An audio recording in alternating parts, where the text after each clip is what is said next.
used to come here a lot when I was a kid. I don't go to church anymore, though. I still read the Bible. Got this beautiful family Bible. I'm rather proud of it. It's got lists of my ancestors going back over hundreds of years. They've written their name in it. Look at this. Samuel Thomas, one of them was called. This book, in the year of 1746, my mother gave me this Bible.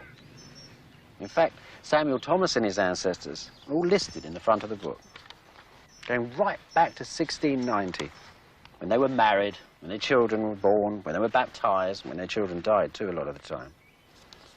It's the whole history of my family put in their most important book. This Bible was actually printed in the same century as the Great English Bible, the King James Bible, the Bible where God is called Jehovah. And that's this Bible. Think of that. My family, they've been reading and listening to this Bible for hundreds and hundreds of years. Apart from its moral message, its very words must have seeped into them as they've seeped right through the English language. And of course, centuries before King James's Bible, Europe was using this book almost as its sanction, as the thing that gave order to the world and power to kings.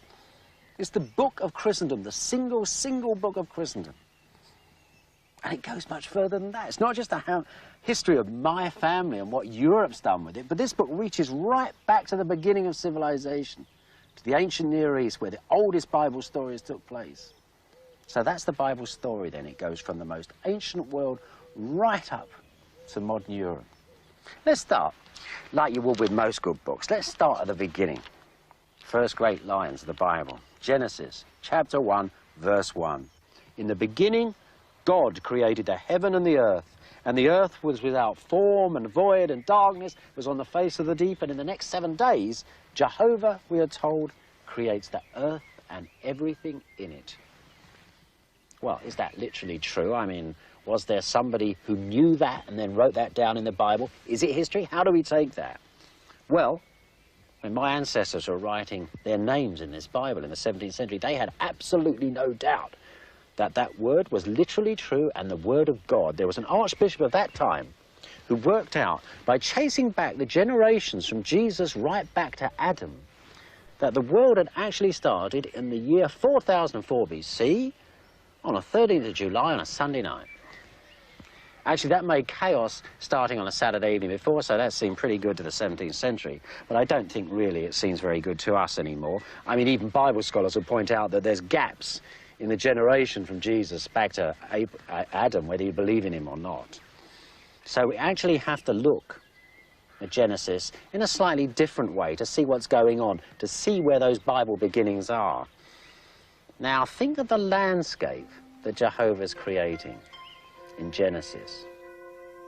He's creating a landscape where there are shepherds, men like Abraham, where there are sheep and rivers and cities, and you go on great long journeys, and you're a nomad and all this sort of a thing. He's creating the world of the ancient Near East, just like the book of Genesis tells us. That's the world in which the Bible was born.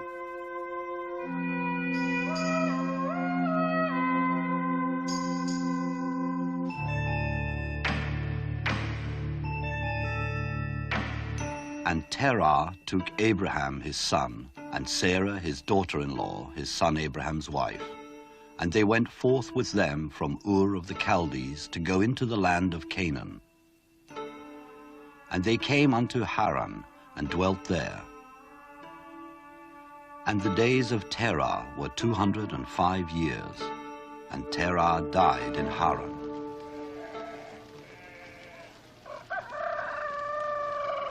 Abraham's travels are a key to understanding the beginnings of the Bible.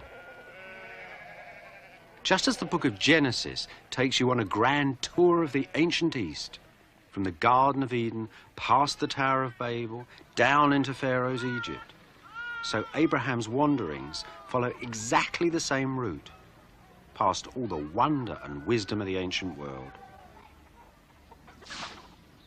The book of Genesis is filled with clues to tell us where and when this all took place. Abraham, it tells us, lived at Haran before he started his long trek south.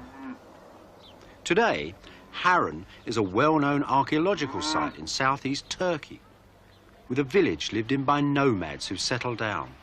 Families, in fact, a bit like Abraham's. The name Haran means crossroads. Haran stood, if you like, at the heart of the ancient world, at Piccadilly Circus. Look, 1,000 miles over there is the Persian Gulf. The two great rivers, the Tigris and the Euphrates, that drain into it, run up there somewhere and end up not too far away over there. Now, of course, all down the sides of those rivers are the greatest cities of the ancient world, the cities of Mesopotamia, the land of Sumer. The Bible calls it the land of Shinar. Over there is where Abraham's going to next, Canaan, Syria, and then down into Egypt. They're rough little places, though, Syria and Canaan at this time. Little sort of mountain towns, getting most of their culture from Mesopotamia. Egypt, of course, is a land on its own, doing its own thing quite happily. So you can see that when Abraham and his family and his herds were travelling, they weren't just wandering around aimlessly in the desert talking to God. He was going down the ancient M1. He was travelling the whole arc of the Fertile Crescent, and it was a great trading route.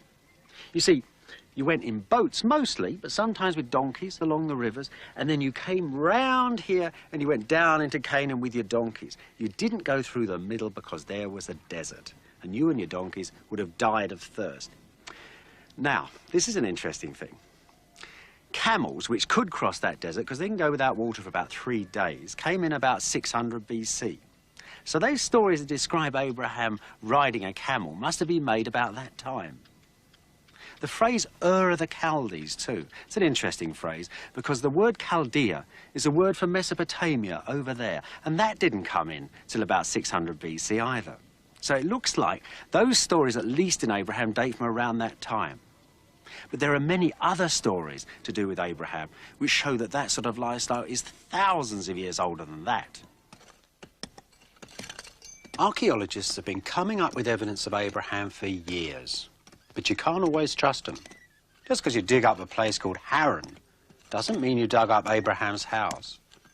And there's still no real evidence that the people in the book of Genesis ever lived at all. What archaeologists have given us, though, is an amazing amount of evidence about Abraham's ancient world, of ancient Egypt and ancient Mesopotamia and all the rest. And that you can find at sites like Haran. We know an incredible amount about Mesopotamian civilization, largely because we've been digging it up for 150 years. But you know, at the end of the day, when you've found all the splendid palaces and the heaps of gold and the great statues and all the rest of it, the thing that really tells you is the writing. Especially with Mesopotamia, because they lived in mud houses and they've all gone. Their writing survives. They invented writing. They wrote on tablets of clay like this one, polished up the surface with a beautiful shine, and they got little wedge-shaped stick, and with that, they impressed little patterns. Now, these patterns had started off as pictures, but they ended up as completely abstract signs called cuneiform. And they stamped out all their little words in rows in such a successful system that it went straight round the Fertile Crescent. It went from deep in Mesopotamia, right through here, through Haran, right down. You can find it in the state archives of Egypt. And of course, if you invent a system of writing, even though it's taken up by dozens of languages, the style of your writing stays with you. So the Mesopotamian legal system, the legal contracts, became the legal norm for the whole of the ancient world. So Mesopotamian science and dating and all that, Mesopotamian culture came out of Mesopotamia, just like Abraham, on tablets like this. This actually is quite an interesting one. It's actually a land grant. It's a business contract. It tells you that Joe now owns this plot of land and he's bought it from Fred for so much money. Well, that's rather interesting because there's a passage in the book of Genesis where Abraham is buying a plot of land. Now, archaeologists dig those land grant tablets up by the city gates usually because that's where the documents were made out and the announcements, the public announcements of the change of property took place. And that's exactly what you find in the book of Genesis. But how vivid it is in Genesis. It tells you about Abraham, the man, buying the land in which he's going to bury his wife. And it's a lovely little story.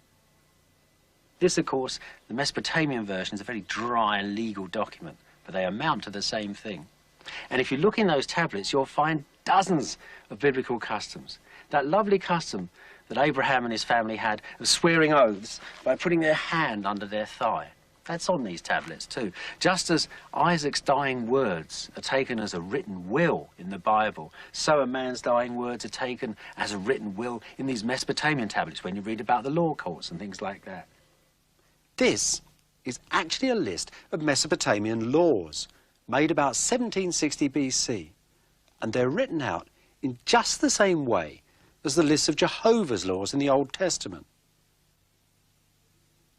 And there's a Mesopotamian king receiving his laws from a god at the top of a mountain in just the same way that Moses received the Ten Commandments from his God on top of his holy mountain in the wilderness of Sinai.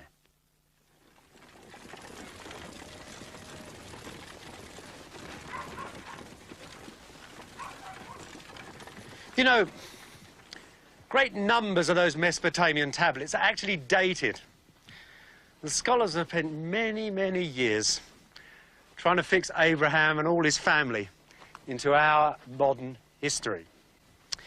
Well, at present, those tablets, those old Mesopotamian tablets that deal with Abraham and his sort of lifestyle, date between 2500 BC and 500 BC.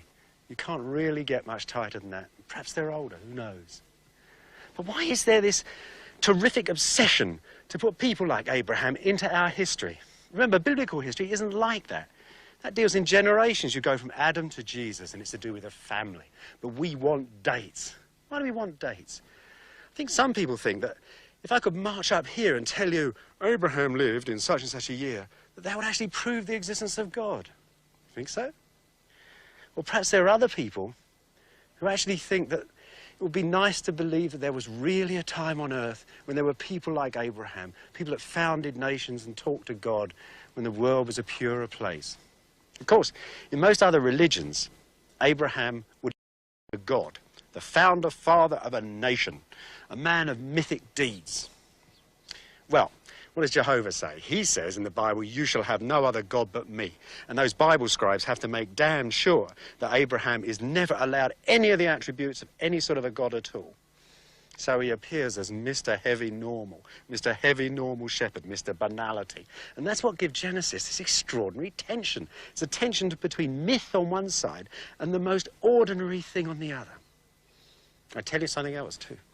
You try and fix Abraham down in history, and he and his family will pick up their tents and they'll steal away over horizons that go on for thousands and thousands of years.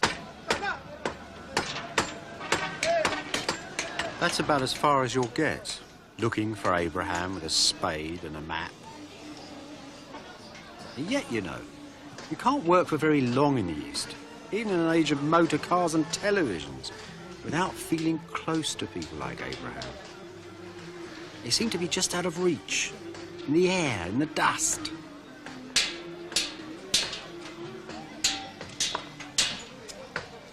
It might not rate high on an archaeological list of candidates for the biblical city of Ur, but the city of Urfa, quite close to ancient Haran, has a lot of Abram's world in it.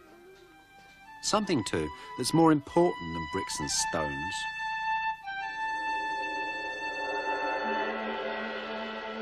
Muslims who live here believe that their city is the city of Ur from which Abraham started his travels.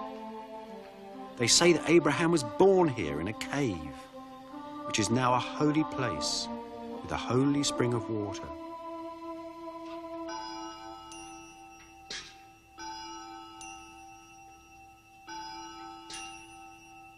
Abraham is counted as a prophet in Islam, the first man to proclaim that there is but one God. At Urfa, they say, he attacked the statues of the gods of the sun and the moon, that a wicked king imprisoned him and tried to burn him on a fire. But then, miraculously, the flaming logs of wood all turned to fine fat fish. The descendants of these fish still swim on at Urfa in these great ponds, fed by the waters of Abraham's holy spring.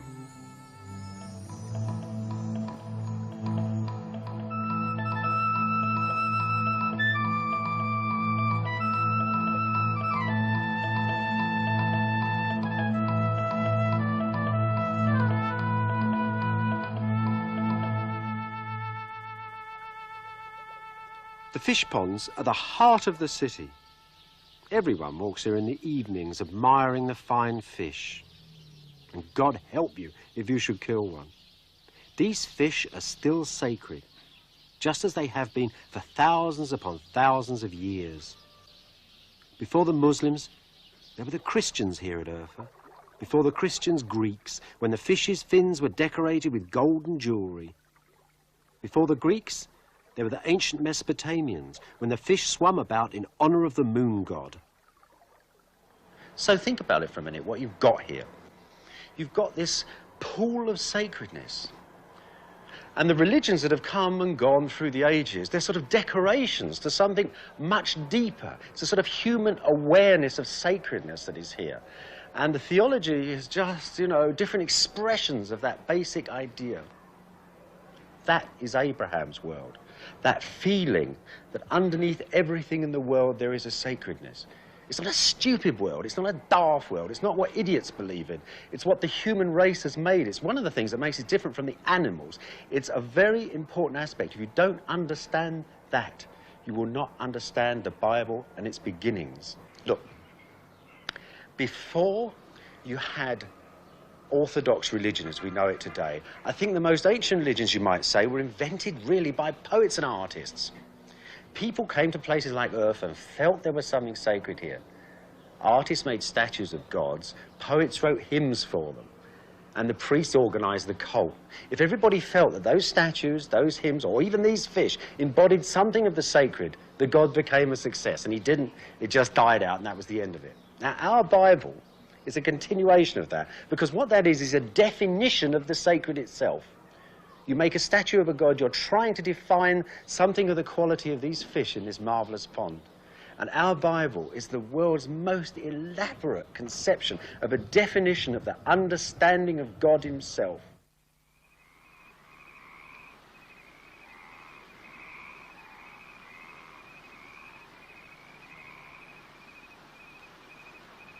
In ancient Mesopotamia, the world and all its gods was explained in sacred stories.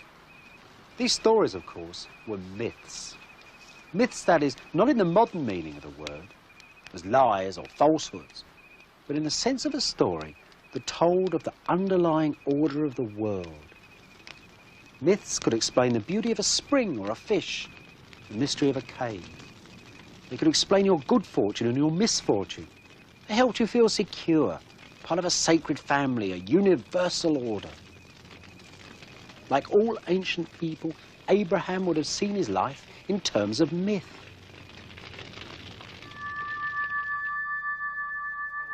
The people who made the Genesis creation story knew these old stories well. And they used some of them in their description of the beginning of the world. Like Abraham, the Bible's story of creation was born in ancient Mesopotamia.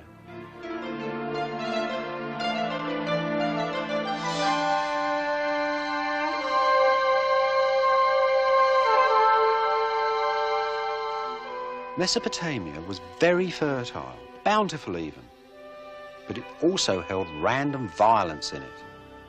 For the Mesopotamians, life was precarious. Crops and cities were often parched or washed away by floods and violent storms. There was plague too, and tribesmen raiding down from the surrounding hills.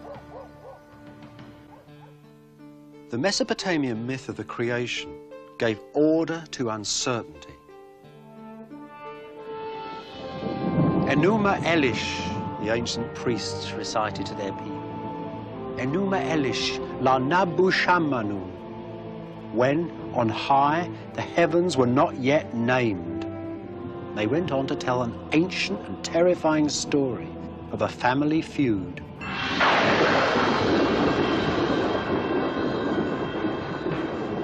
Of how one day the great mother goddess declared war on all 6 generations of her family because they were making too much noise.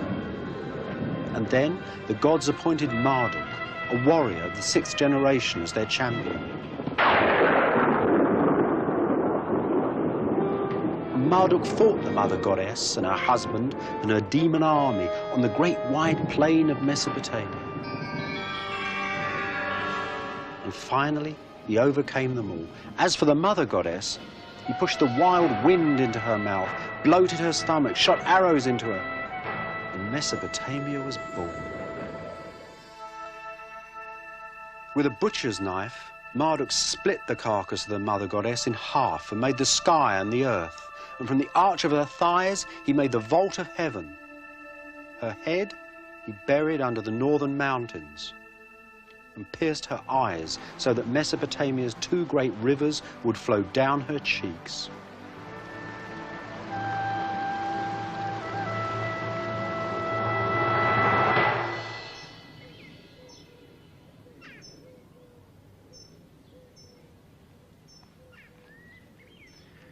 It's extraordinary to think of that terrible Mesopotamian mayhem.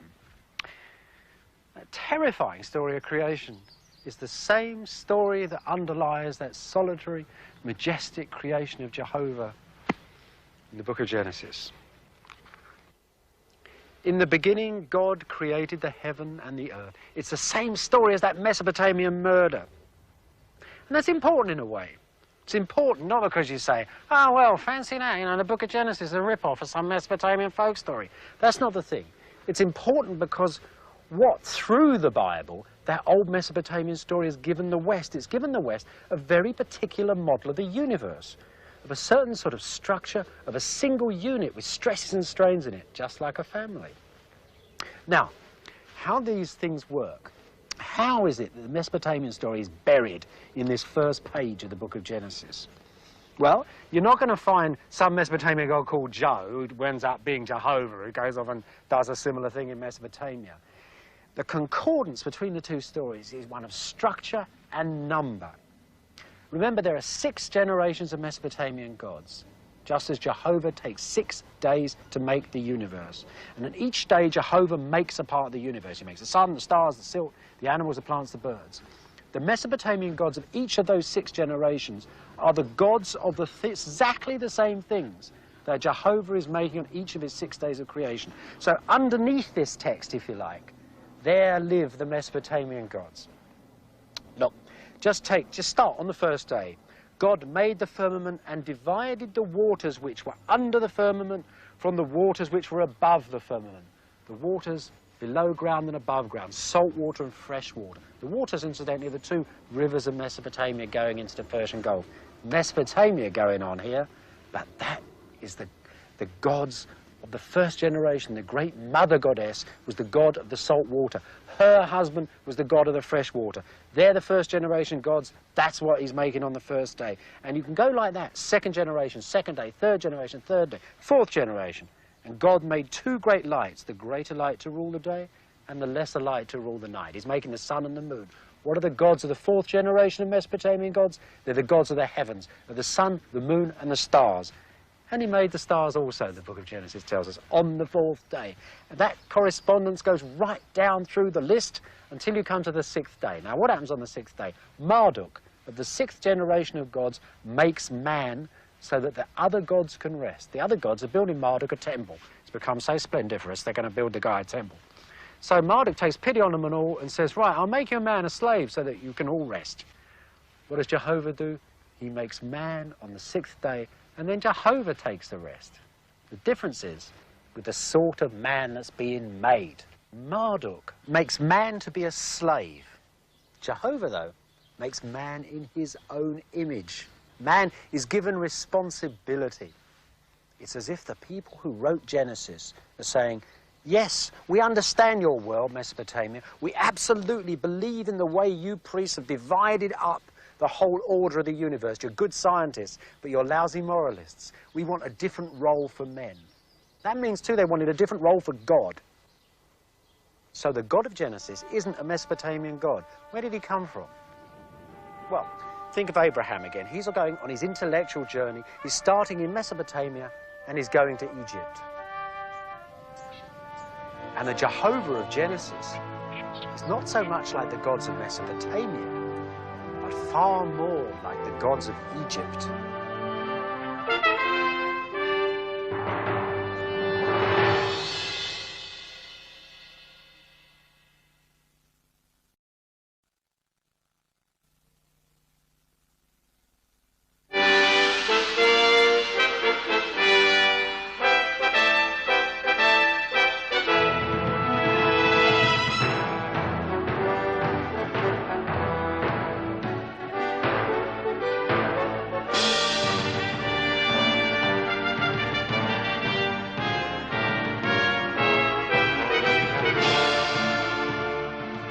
This is a health warning. If you want to go down to Egypt to look for Abraham and all his family, to continue the intellectual journey of the book of Genesis, then leave the cinema behind you. Its vision of ancient Egypt, based on Victorian paintings like this one, is correct in all its detail, but mistaken in its broad assumptions. Egypt never enslaved other nations, nor did it build pharaohs' tombs with foreign slaves. This tells you a lot about the 19th century, but almost nothing about ancient Egypt.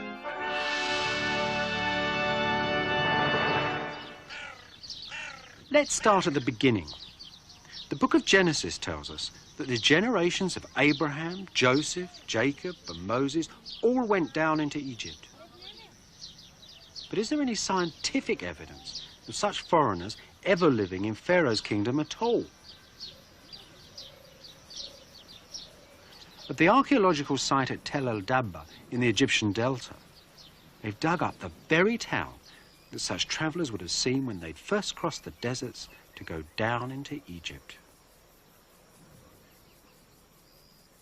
You know, it's not very often these days you can actually suddenly come across something completely new, which really verifies the truth of ancient history. So most of the ancient history we've got is built on a framework of ancient books themselves and, of course, the Bible. And it's very seldom you can come across something which actually seems to corroborate things that are going on in the Bible, major events that took place over hundreds of years.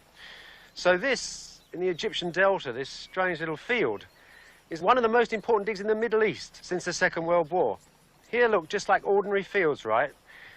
But just down in front of me, that is real history. It's the sort of the thing that the ancient authors and the Bible itself was talking about. It doesn't look much, does it? These few walls are going to be filled in again next year, and there'll be growing onions on here, and the archaeologists will be moving into the next field. At the moment, you can see the remains of a grain bin there from 1500 BC. Down there, a bit further, is a wall from a house of 2000 BC. That's the same time as that wonderful painting from Egypt which shows a family of foreigners arriving from Syria, from Canaan, in their wonderful robes, so reminiscent of the patriarchs and the descriptions of them in the Bible.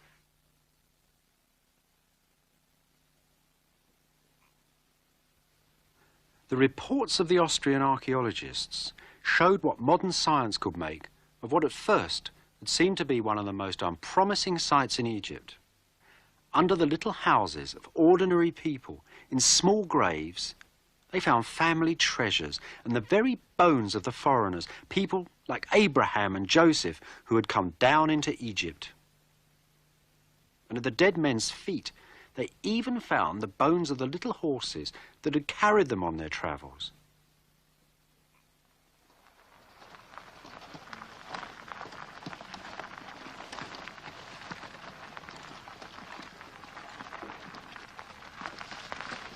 What, then, did the ancient Egyptians think of all these foreigners that came down into Egypt? The same Egypt in which the Bible says Abraham and all his family should be included. The evidence is surprising and rather different from the attitudes you find in the Old Testament. The facts are best seen in Egypt's famous tomb paintings, like those in the 3,500-year-old tomb chapel of the Vizier Rekhmire at Thebes. Look at the amazing care and interest that the Egyptian artists showed when they looked at foreigners. How intrigued they were by them all.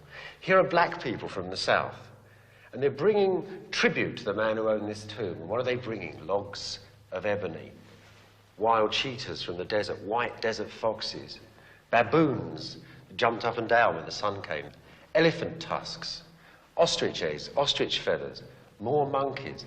And look at this marvel. I bet few Egyptians had ever seen a giraffe, especially one with a monkey on its neck. And look here, the change of pace now, not animals and people from the south, but fair-skinned people, Syrians, Palestinians from the north, elegant men in long white robes, with a baby elephant and a bear from the mountains, and horses too. Syrians brought horses into Egypt, and with them the chariot, the great Egyptian war machine. But the interesting thing about these scenes is that the artist isn't looking down at the people. He's intrigued by them. He doesn't have that modern obsession with race. You could be Egyptian whether your skin was Syrian white, Nubian black, Libyan with blonde hair, anything. It didn't matter. All you had to do was to live in the Nile Valley in the right way, put the right clothes on and change your name and you were Egyptian. For the most part, then, the harshness and prejudice that the Egyptians show in the Old Testament is not reflected in the reality of the ancient records.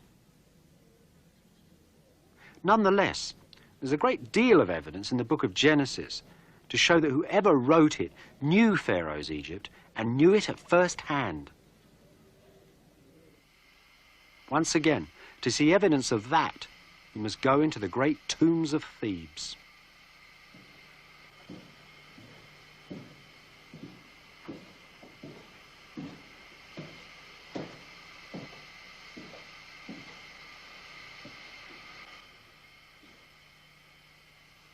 Some of these Egyptian tombs, you have to go right down into the ground, into the burial chamber itself, to find the finest paintings. This is the tomb of the mayor of Thebes. There he is, Mr. Senefer and his wife. But here in the underworld, they're dead, and it's their son who is giving them the offerings. And scenes like this are full of detail, the sort of detail that you find in the Bible stories. The eldest son it is who communes with his dead parents. The eldest son, in fact, communicates with all the ancestors of Egypt. So, for example, when Jehovah smites the eldest son, he's not just killing off a member of the family, he's breaking Egypt's connection with the dead. And that's the sort of link that you find with the Bible stories, with these tombs. You can also find quite interesting direct details of Bible stories. Like many other of these wonderful tombs, Senefer's fine paintings are just filled up with little tiny references to Bible stories and Bible things. Look at these figures here. You can see Senefer himself, the grand mayor, high public dignitary, with his wife, and she's offering him a beautiful necklace on a basket. Now, remember the incident in the story of Joseph and Pharaoh. Joseph, who comes, is a Hebrew, and he comes into Egypt, and because of his wonderful telling of dreams, gets to be made the highest official in the land. And Pharaoh says to Joseph, I will give you authority over all the land of Egypt. And what does he give Joseph? He gives him exactly what Senefer, another high official, is wearing. He gives him the seal of the king. He gives them a collar of gold, which you can even find still on mummies. You can see it in x-rays under their bandages. Very common, these great golden collars of the high officials. And he gives him fine linens. Now, this tells you something else interesting about the Bible. It tells you that the Bible is not only giving you a lot of Egyptian detail, but it's doing that typical biblical thing. It's turning something which is actually a state ceremony, something quite formal like a knighting or a coronation, into something quite personal. And in that way, the Bible is unique in the ancient world. But there's another thing this beautiful tomb can suggest to us. And perhaps it's more important than all those little details that you can read from the tomb to the Bible. And that's something to do with the vision of the people who made the place, the sheer joy of it, the grapevines, the carpets, the lovely, lively painting. It's the work of people who know what paradise is, who live in beautiful circumstances, the sort of thing that you didn't get in the rest of the ancient world. In fact, it's a vision of a land of milk and honey. And perhaps it's the first and original example of that land of milk and honey that the Israelites so desperately wanted for their own.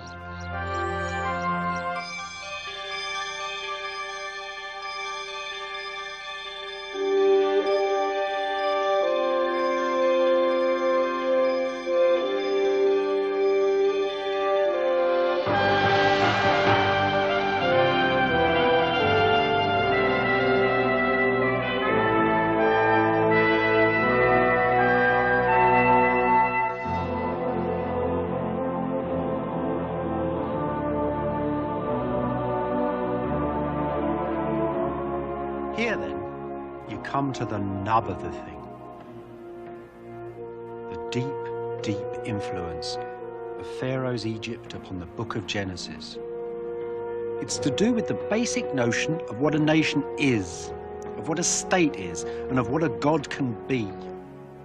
Ancient Egypt, remember, was the first nation-state in all the world. And Egypt, too, was a supreme example of the fruitful unison of men and gods.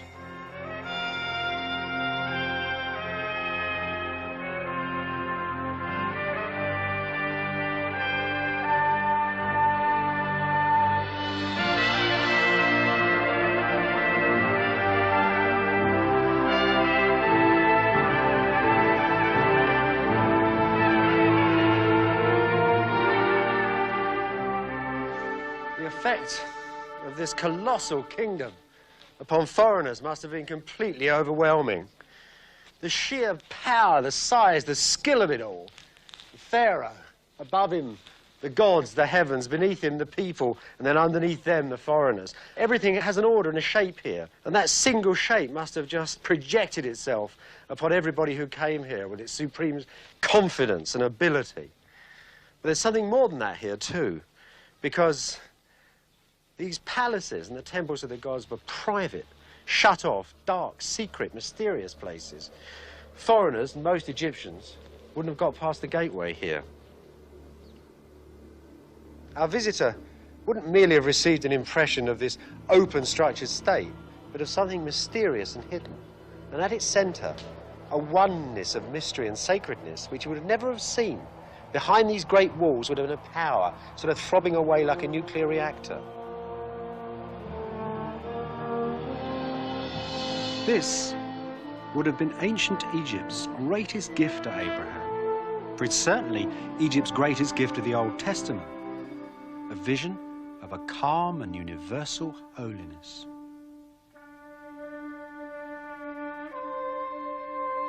At the heart of the Egyptian temples stood the gods. Their vitality controlled the universe and made Egypt prosper. And though ancient Egypt had 1,000 gods in it, it also held a notion of an underlying holiness that ran deep beneath everything. For thousands upon thousands of years, Egyptian priests had studied and defined this sacred order and developed the ceremonials, the rituals by which Egypt had become a partner of the gods in a single universal scheme.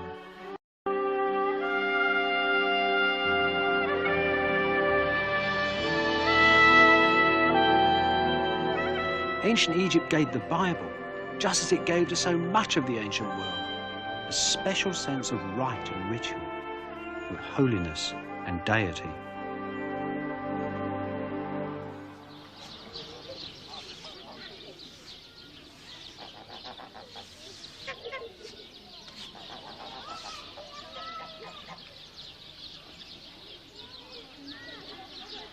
"3,300 years ago, one of the greatest cities in the world stood just over these fields here. Just where that road is, there's a little canal. In ancient times, it was one of the main branches of the Nile. And down it came ships from Cyprus, from Syria, from Crete, all over the Mediterranean, bringing goods, foreign, rare, wonderful things, into the courts of the pharaohs that stood here. Of course, by the canals stood the warehouses. Behind the warehouses, the offices of administration, and then the royal palaces, and then the temples, with clouds of incense going up into the air. Right, this town's gone straight up into the air. But look at this. Aren't they extraordinary? It's a very old pair of feet left in a field. They're about 8 or 10 times bigger than our feet, so the statue must have stood 50, 60 feet high. And then, of course, on top of that, you have a great crown and the pedestal underneath. It must have been a massive statue dragged here from the limestone cliffs of Egypt. And down here in front is the name of the man in whose honor the statue was brought here. Usamatra Meriamun, Ramesses II, beloved of the gods. And he called his city Ramesses after him. And this city, the Bible tells us then, is the city of the Exodus.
Exodus is simply the Greek word for going out.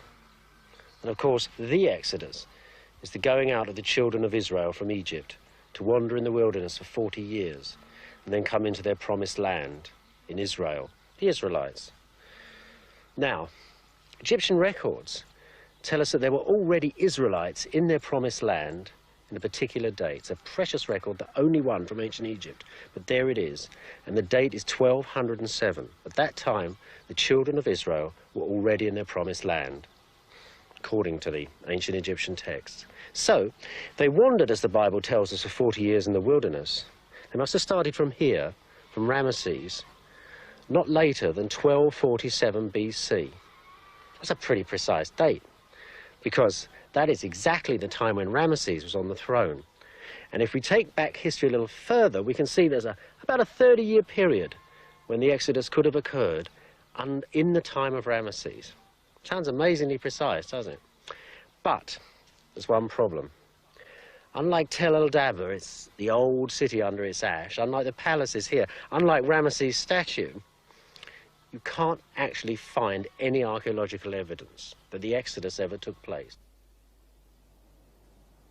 In a country where thousands upon thousands of documents have survived, that is very extraordinary.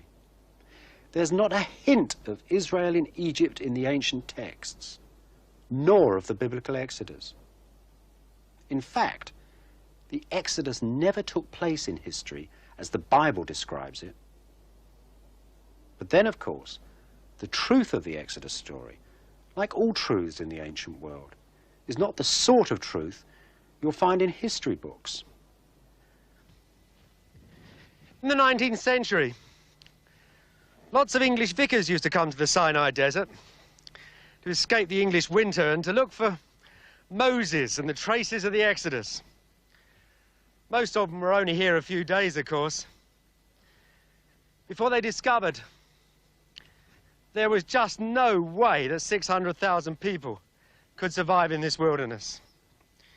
There are other problems too. In a place where you can find traces of Bedouin encampments, just 2 or 3 people who stayed one night thousands of years ago, there was no trace of these 600,000 people. And that's the biggest number of people that have ever been here, apart from the 2 armies in the recent wars. Then there's another problem, the ancient Egyptian records. There's no record of the quarter of the population of the country ever getting up and leaving, either.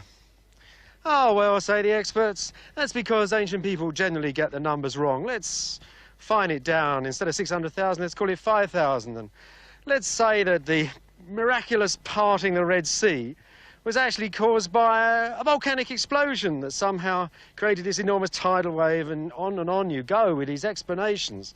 What you end up doing, of course, is translating a marvellous, miraculous event into a banal Bedouin trot through the desert with a few guys wandering around. Of course, the story is not about a documentary about people leaving Egypt. The story is about the birth of a new god and the birth of a new nation.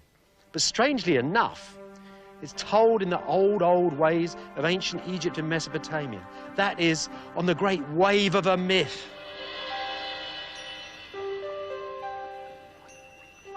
The Exodus story is a remake of some of the East's most ancient tales. That is how the book of Genesis tells us all its most important things. Ancient Israel knew nothing about science or history books, but it did know the old creation stories, and what, therefore, the creation of ancient Israel must have been like. And that's exactly what the Exodus story is, a creation story. The very name of Moses is the Egyptian word for birth. With the parting of the waters of the Red Sea, Israel was born again, just as the world had been made at the time of the creation. And that is the truth of this extraordinary saga.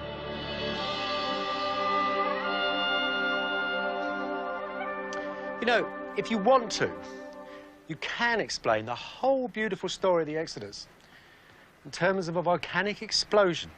You can say, for example, that the parting of the Red Sea was due to the after effects of a tidal wave. You can say that Jehovah appearing in a column of fire was the glowing ash of the volcano in the night sky.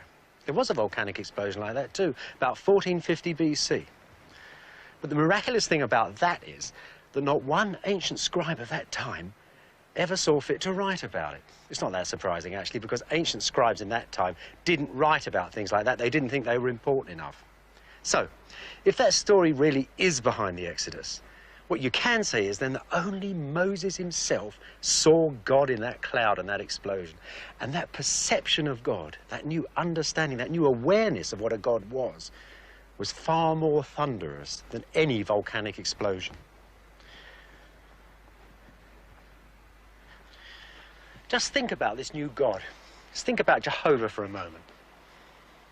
Jehovah traveled with Moses and his people from Egypt to the Promised Land. He wandered with them for 40 years in the wilderness. This Jehovah, then, is a God that moves through space and through time. And that makes him the most revolutionary God that there ever was, that anybody ever saw. Look, the gods of Egypt and Mesopotamia were usually gods of place. They usually stayed in one place. They were gods of the washing or the fields or the rivers or the skies or the mountains or the towns or something like that. They were gods of place, and they were often in families. And as far as time went, they were usually gods of cycles. They were gods of the sun going over every day, or gods of the river flooding every year, or the moon, or things like that. And men moved in those rhythms.